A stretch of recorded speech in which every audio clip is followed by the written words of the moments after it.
I am actually starting with the presentation because I did less of the work.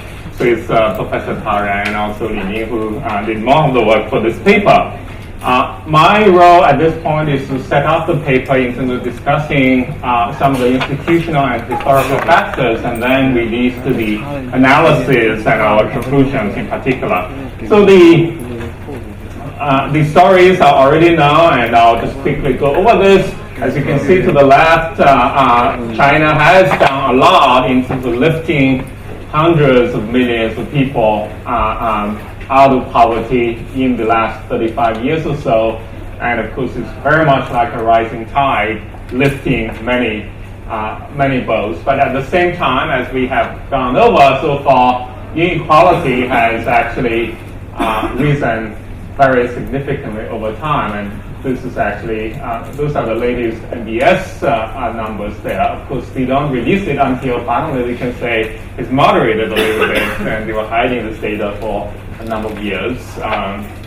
But at the same time, this inequality can be expressed in many different aspects. And of course, so far we have been emphasizing the income inequality in particular. But of course, it's also expressed, as Scott was emphasizing, in terms of health and other aspects. And this particular aspect is, in fact, you look at the incidence of the cancer villages in China, is truly remarkable in many ways. A lot of this, as Scott and others have emphasized, is really in terms of the urban-rural dimension. So the mandate for this paper, as Professor Heckman and Dali have emphasized, is for us to discuss the political economy inequality in China, ideally with attention to decentralization and the provision of public services. Of course, China has gone through multiple cycles of centralization and decentralization, which I'm not going to go into a lot of detail. We are focused primarily on the issues of centralization and decentralization since the early 1980s. But what's interesting is there has been a lot of debate. For example, what kind of centralization or decentralization? Because in the Mao era, for example, a lot of the decentralization was about decentralization from the central government to the local government. Today, again, those issues need to be distinguished in terms of whether it's the decentralization within the state or decentralization between the state and society and the economy. So our goal is really to try to measure the impact of changes in centralization, decentralization on inequality across China. But here is the challenge. The challenge is when we deal with the same country, it's actually sort of there's a limit how much you can do. But at the same time, when we try to compare across countries, in fact, how do you measure centralization and decentralization? There has been a lot of work. Jonathan Rawdon and others have tried to do so. But it's really the measure of decentralization is very challenging across borders. And I think this paper, we have some interesting ways in trying to do such a measurement within China. Let me actually briefly, for the small percentage of people in this audience who are not as familiar in terms of what's happening in China, but of course to go over the patterns in terms of decentralization over time since the late 1970s and 80s, of course, is captured in many ways in this phrase called, mentioned by Zhang, let some people get rich first. That the emphasis was that egalitarian poverty is not socialism. There is the need to provide incentives. So from the late 1970s in particular, agriculture went into contracting to the household in terms of contracting out of the land. But also at the same time, contracting spread across the country in terms of the fiscal dimension as well. So there are fiscal contracts between the central government and the provinces, and in fact between the provinces and the local governments as well. Also, in the 1980s, actually, there was a significant push to promote contracting from into the state sector, contracting with the enterprises as well. This market for contracts actually began to dry up when actually markets finally emerged, when the prices began to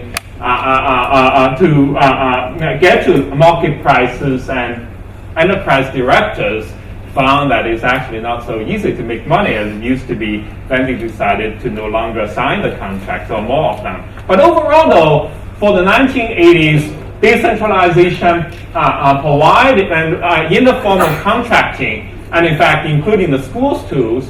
Even today, in fact, practically there are all sorts of contracts, so quasi-contracts to some extent, in terms of promotions to colleges and so on.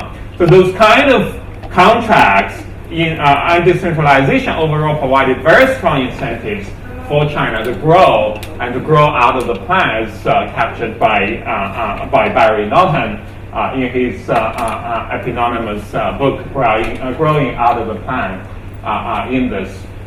Then, in the fiscal dimension, things began to change by the late 1980s, primarily because the contracts between the center and provinces delivered fixed amounts, largely fixed amounts of revenue to the central government. But with inflation, the center's command of resources began to weaken, generally speaking. And of course, then came the crisis of 1989, and of course, very shortly, the breakup of the Soviet Union and also Yugoslavia. So there was a lot of emphasis on saying, well, something has to be done to strengthen state capacity. There is another thing then, is around this time people began to remember that Deng Xiaoping's remark that let some people and some groups get rich first had a second phrase. The phrase is, when you get rich, you need to help the others. So it's at that point, actually, reformers emphasized that it's time for the central government to gain more resources in order to redistribute. And that's exactly what happened. But of course, the politics was very contentious in the early 1990s. But by 1993, we were able to introduce a set of fiscal reforms and tax reforms that essentially rebuilt the tax system into a shared tax system or tax sharing system, with 75% of the value-added tax going to the central government. What's interesting for the purpose of this paper is that the center, and this is actually goes against what Chen Yi and others had argued, because they argued that by the early 1990s, the localities had gained the right to veto the center. Now, true in the fiscal area, because the center, after the 1994 reforms, essentially decided that they wanted more of the income taxes and other taxes, including the securities and so on, taxes. Every time the center simply said, we wanted this, get this done, and it's done. So in 1994, the income taxes were assigned to the local governments. So by 2002 and 2003, the central government decided to take more of this tax, to take the majority of this taxes, 50 and 60%, and so on, invoking the argument that the more money the center has, the more money it would have to redistribute across regions and to less wealthy or less actually advantaged groups to build actually to need the money for the social safety net. And you can see in this actually we show, and this is a very well-known numbers, very conventional in this regard. This is the local government's shares of the total government budgetary revenue, and the local government's share significantly declined after the tax reforms were introduced. And of course, the center's share, by implication, significantly increased. But there is a big difference in the case of China. The centralization of revenue was accompanied by growing decentralization of expenditure, because increasingly the center was actually redistributing the money in terms of the general transfers and also earmark transfers to the local government. At the same time, a lot of the investments have gone into various areas, including education, health, welfare, especially in rural areas. And I'm not going to go into a lot of details here. And we do discuss also two new major programs, including in terms of anti-poverty, and we'll come to this a little later. For here, this is actually sort of a very complex table, but we have a few of those. So basically it shows, you can see this line, the central government's revenue, about 45% of this revenue was transferred to the local governments around 1994. And progressively it was increased And today, more than 70% of the central government revenue is actually allocated back into to the localities as transfer payments. So it's really the majority. And at the same time, for local governments, actually the share of transfer that we get as the percentage of total local revenue, only just under 11% was coming from those transfers. Today is more than 40%. So it's a very big change in terms of this kind of transfers coupled with this decentralization of expenditures.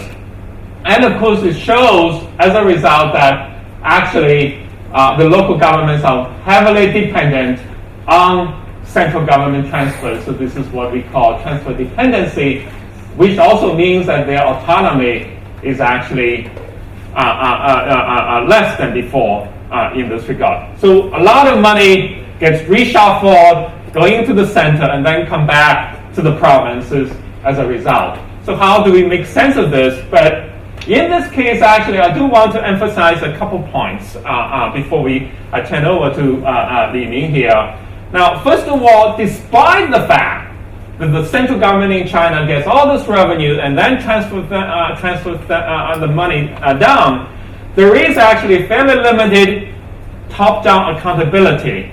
Even though the central government has been working very hard to strengthen monitoring, there is the building up of a national audit system and so on. But there is a limit to how much the central government can do, because we have a country with more than 2,000 county-level units, generally speaking. And of course, the central leaders are so busy, essentially, in terms of, for example, just appointing all those leaders in this regard. And there are numbers about how much money is being diverted in this. My time is sort of coming up. But there is also very little bottom-up accountability, no electoral accountability beyond the village, generally speaking, for example. So therefore, as a result, actually, so sort of the challenges of a question is there is a lot of urban bias.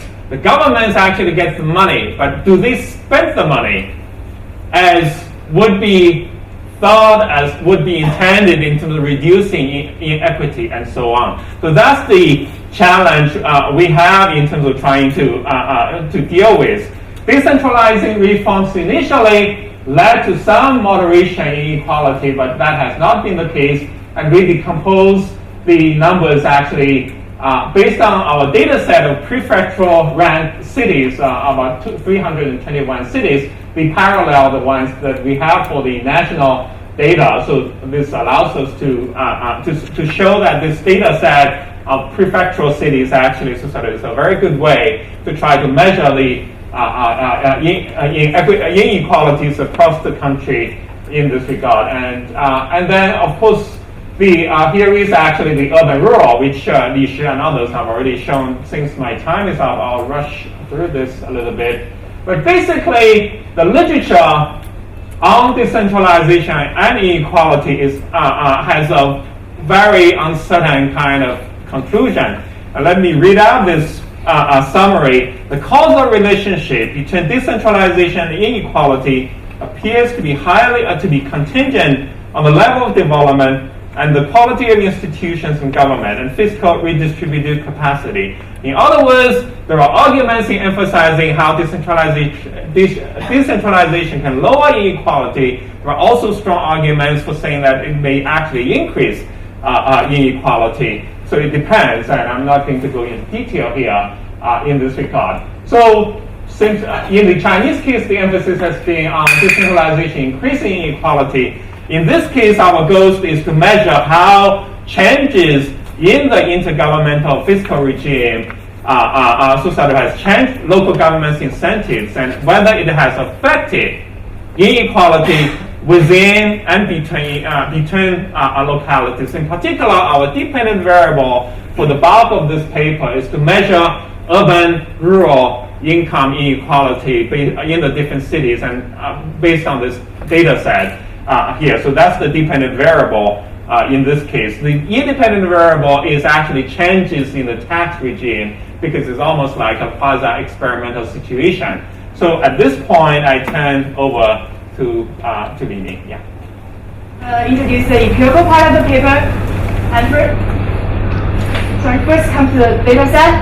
So we construct a panel data set of more than 300 prefectural level cities using 5 separate data sources. First one is the China Socioeconomic Development Statistical Database, which is where we get our urban disposable income and rural net income data. And this is an online database sponsored by Tsinghua University. And second one is the National Prefectural and County Finance Statistics Yearbook. This is where our fiscal variables are from. This contains detailed information on fiscal expenditures and fiscal revenues, and also the number of local public employments. And the third one is China City Statistical Yearbook. This data set contains detailed information on local GDP and also population. But the problem with this data set is that we only have the population set on the registered population. So we calculate the net immigration rate from using this data set, but to be noticed here is that the immigration rate is the permanent immigration. So we can only use this one to proxy the net immigration rate. And to supplement this, we also use the 2 rounds of national population census. The advantage of this data set is that we have all the population, including the resident population, in this data set. And to deal with inflation, we use the consumer price index from China Compendium of Statistics. And this is how we construct our data set. And as mentioned before, mainly the tax sharing regime reform consists of 2 components. The first component is see the equation here. Say R is the total fiscal revenue, and I is intergovernmental transfer, P is the local tax base, and the tau is the tax sharing rate. So the tax sharing regime reform mainly composed of 2 components.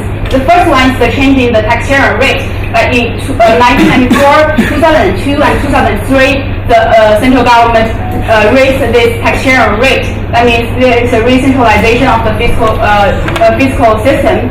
And to complement the local governments, the central government further increased the intergovernmental transfer. So the second component of the reform is the increase in the intergovernmental transfer.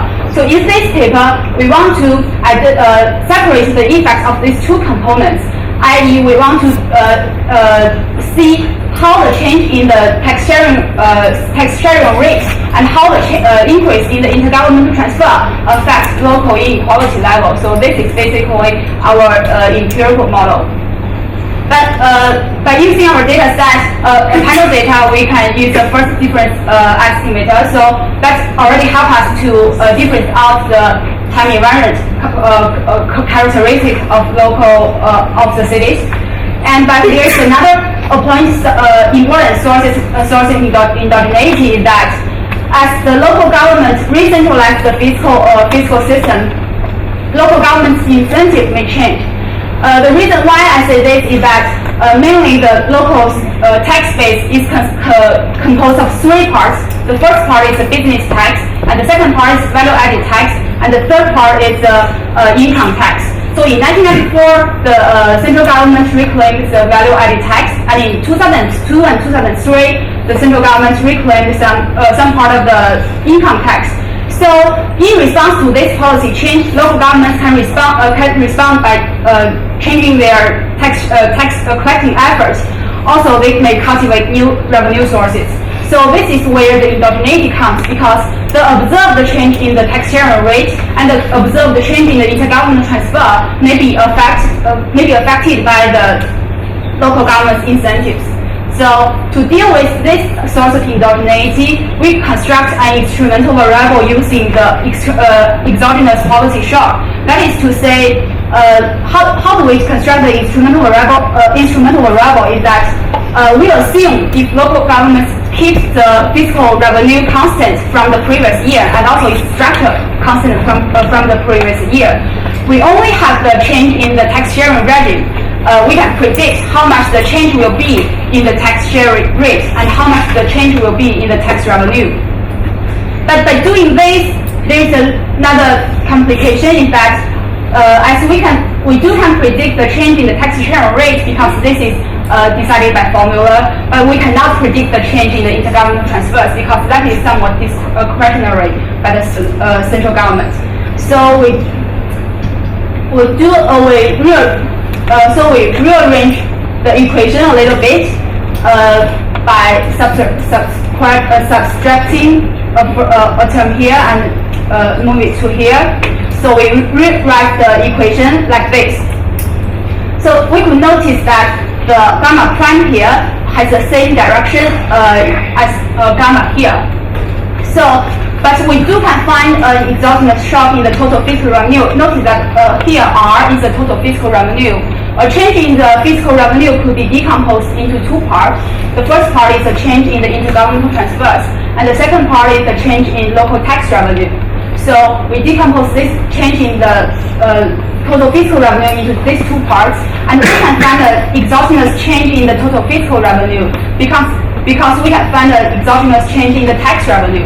So this is how we rearrange the equation and like this. And we empirically we use a log-log form for this model and can write it like this in a log-log form. So as I mentioned before, the way we construct an instrumental variable is that we assume the local fiscal revenue and its structure unchanged from the previous year and see how the change and to predict how the change will be in the tax sharing rate and predict how the change will be in the total fiscal revenue. And also, admittedly, there is another source of endogeneity. Even that we assume there is another source of endogeneity that is to use the lag term may also be correlated with the error term. So the lag term, if the lag term is correlated with the error term, there's also endogeneity in the model specification. So we control for flexible functional forms for the relationship between the lag fiscal revenue and the error term. And we do some robustness checks to see whether our result is driven by the functional forms. And our results are quite robust to this control. So here is a table of the variation of the poverty change. Here is the predicted year-to-year change in the tax sharing rate. As I mentioned before, there is a change in year 2002 and there is a change in 2003. So the tax sharing rate, this is a predicted tax sharing rate of the city at the city level. So you can see that there is some variation across regions, and there is enough variation within the region. So there's enough variation for our identification. And below I will let you see the empirical results. So basically, our results will tell you that the change in the tax sharing regime, both the lift in the tax sharing rate and the increase in the intergovernmental transfers will increase urban-rural inequality. And moreover, we will see that admittedly we haven't dealt with endogeneity issues of the immigration rate, but the result did show an interesting pattern that the immigration rate has an inverse U-shape on rural inequality level. So here are the regression results. As seen here, we do a lot of robustness checks to use different control function forms. And let's see the results here. The first one is the change in local tax sharing rate. So this is a measure of the level of fiscal centralization. And the second one is the change in total fiscal revenue. So this parameter here could be somewhat interpreted as the change in intergovernmental transfer. So we can see in the tables that these two change in the tax share in the fiscal system has a positive effect on urban-rural income ratio. So that means the change in the recentralization in the fiscal system has a positive effect on urban-rural inequality. So this has. And also we see here we control for net immigration rate and the quadratic term of net immigration rate, and this has a U-shape, which means that when there's little immigration, that may increase inequality because there may be a selection issue because some people who are richer may first move out. But as the immigration increases, the inequality level will be decreased. And We also estimate a convergence equation separately on urban income and rural income. The first one is the urban income. So we could see that intergovernmental fiscal revenue, the change in fiscal revenues here, only has a positive effect on urban income growing. But in the next table is for the rural disposable income. We could see that this term, the change in the fiscal revenue does not have any significant effect on the rural disposable income. This means that the increase in the intergovernmental transfers has mainly benefited the urban residents, but not the rural residents. I want to remind you that the aim of the central government for the fiscal redistribution is to help the poor citizens. But as we could see here, the intergovernmental transfers only benefit the urban residents, but not the rural residents. So the benefit mainly goes to the relatively richer people. And also the change in the tax sharing rate, it has no significant effect on the urban income, but it just has a significantly negative effect on rural income, which means that when the central government re-centralizes the fiscal system, local governments may have smaller incentive to invest in the rural area. So this re-centralization of the fiscal income harms local governments' incentive to invest in the relatively rural areas. That is because we believe that we think that China's local areas local government has an urban bias policy, because rural citizens has relatively small political power. So local governments therefore has less incentive to invest in the rural areas. And then even with the above flexible model specification, we are still relying on a crucial assumption is that the left term of fiscal revenue, the correlation of the left fiscal revenue and the arrow term, the relationship should be constant, because we are controlling for a constant relationship. So now we do a robustness check by relaxing this assumption that the relationship between these two terms is constant. We relax this assumption in two ways. The first one is we allow for a linear time train in the lag per capita fiscal revenue. And the second is we interact lag dependent variable with a full set of year dummies. By doing this, we are allowing for the inequality level to have a year-specific pattern, but this is only in linear relationship with the initial income level, initial inequality level. So as we could see here, the results are quite robust to these changes. This coefficient is still significantly positive. And we do another robustness check by constructing another instrumental variable. It's like this. Because as Professor Yang has mentioned before, the change in the tax sharing regime has made local governments more dependent on the intergovernmental transfers. So what we want to see is how the local government's transfer dependency affects local inequality level. So we constructed IV using another policy shot. It's in 2000 through the amended minority region autonomy law and the strategy of opening up of the Western region. A new preferential fiscal policy was introduced under the name of transfers to ethnic minority areas. This means that the central government allocated a large amount of transfers to the minority counties. So using this policy change, we constructed instrumental variable to interact with the number of minority counties in the municipality and the dummy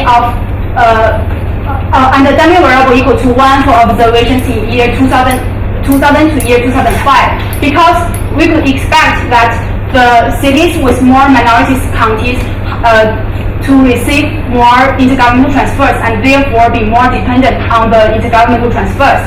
So this is like a diff estimation. The results are here.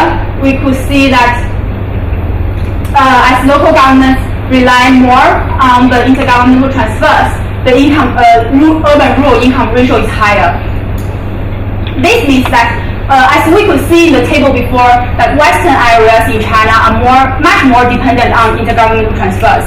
So this means that the poorer areas are more dependent on the intergovernmental transfers. So the transfer dependency further increase the income ratio. This means that the increase in the intergovernmental transfers may further increase the urban-rural inequality in China. And we supplement our analysis further with a case study from China's two-phase poverty alleviation program. This is basically a program evaluation. So let me first briefly introduce the background of the poverty alleviation program.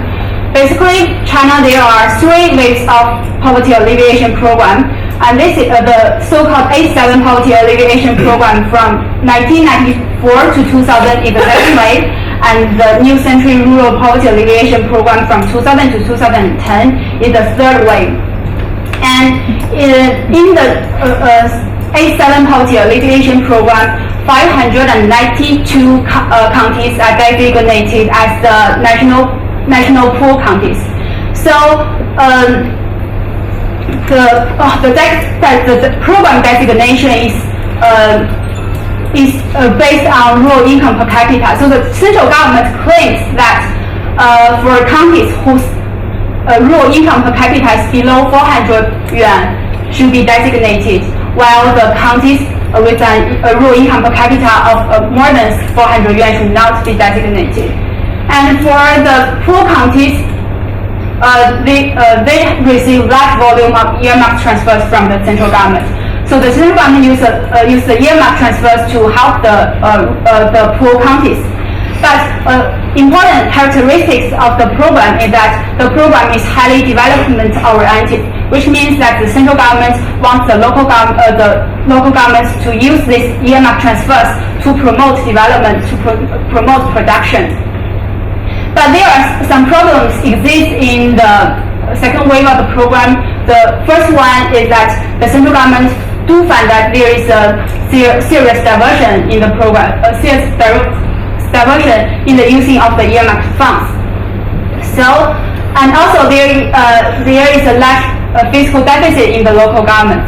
So the central government further increased the general transfers in the third wave of the program, and also they improve monitoring and supervision.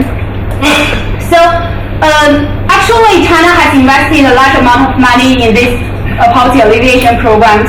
It is estimated that during the 8-7 poverty alleviation program, about 5% to 7% of the total GDP are invested in the program. So you can see that this is really a large investment. It's the central government revenue now. I think. Oh, okay. Sorry. So we want to see that if this large amount of money really have any effect on rural poverty alleviation. So I would like to mention here is that because program assignment is based on rural income per capita, so this gives us a cutoff. That means we could there's a discontinuity at 400 yuan rural income per capita. So this enables us to use the regression discontinuity design like this. And X here is the rural income per capita, and gamma here is the local cutoff. We use a control function approach. Some empirical issues I would like to notice here is that the cutoff, even though the central government claims that the cutoff should be 400 yuan, but in fact, local government, the provincial government has adjusted the cutoffs to some extent. So, some richer provinces has lifted the standard to higher levels, because if they only use the 400 yuan, there will be no national poor counties in their province. And also some other factors like political power and also minority regions. These factors also affect the designation of the county. designation of the poor county. So to deal with this issue, we estimate local cutoffs by province. But using the change point estimation in the time series analysis. But by doing this, David Card has noticed that estimate local cutoffs may encounter the small sample issue. So we propose bootstrap procedure to estimate the local cutoffs. And also we conduct a lot of robustness checks here. We add in covariates, we use different bandwidths around the cutoffs, and also we use different control functions, and we show that our results are very robust to these changes. Here are some empirical results we have. First, we see the local fiscal revenues. We can see from the results here is that local governments in the national poor counties did receive much higher earmark transfers and much higher general transfers for the whole period. If we further divide the whole period into two parts, the first wave of the program and the second wave of the program, we still find that the earmark transfers and general transfers are much higher in the poor counties. So the question is to ask that as we do see that the local governments in poor counties did receive a lot more transfers from the central government, whether this has the increase in the transfers has helped to alleviate poverty and increase income. Here we show a lot of outcome variables. Some of the rural production and agricultural investment, agricultural production. Also, we see here the education attainment, both the primary school and the middle school, and also rural income per capita. We see almost no significant increase in any of the outcome variables. But so we want to ask why this happens. We further look into the local expenditure data. We could see that we divide the total fiscal expenditures into two categories, namely the productive spending, the social spending, and administrative spending. For productive spending, we include two parts, the expenditure for capital construction, and the expenditure for supporting agricultural production. Basically, these are the two parts that the central government wants the local governments to spend money on.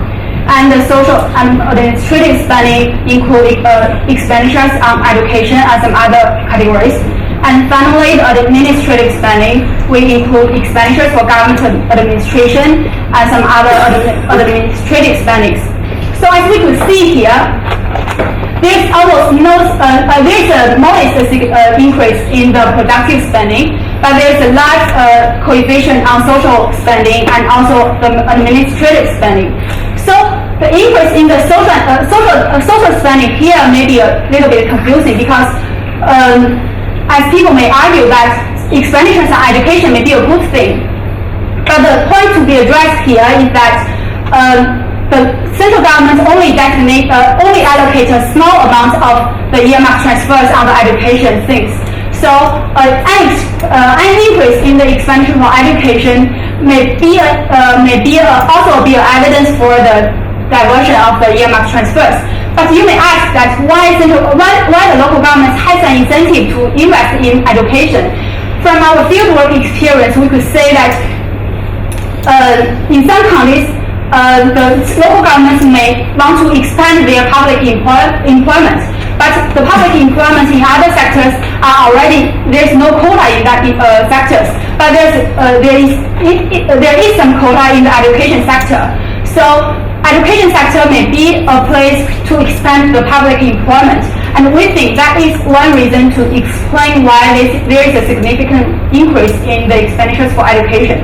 And this result is much more clear because these are almost things that are for administration that are not desired by the central government. And so these are the results. We divide the whole period into two.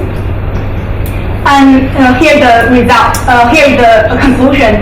So earmark transfers by the central government targeted at nationally poor counties, but contrary to our expectation and also the central government's expectation, the poor counties fails to make extra investments in the production-oriented areas, but a lot of transfer payments has leaked through the system into other administrative areas. So by doing all of this analysis, what we want to say that without the top-down accountability and also the bottom-up accountability, the lack of fiscal autonomy harms local government's incentive and undermines its ability to provide public goods and promote economic development in rural areas. And also, the intergovernmental transfers that are designed to help the poor areas are mainly used for urban areas, and this may further increase the urban-rural income equality. So government accountability is both top-down and the bottom-up accountability are very important. Another policy implication we want to say here is that if the government accountability is difficult to construct in China, there may be another policy alternative is to build the people-based policy of alleviation, which means that government should take more policies to help people to move to the relatively rich areas. That means we should have some policies to help migration. And as we could see in the results, more migration also decrease the urban-rural inequality. So that's all. Thank you.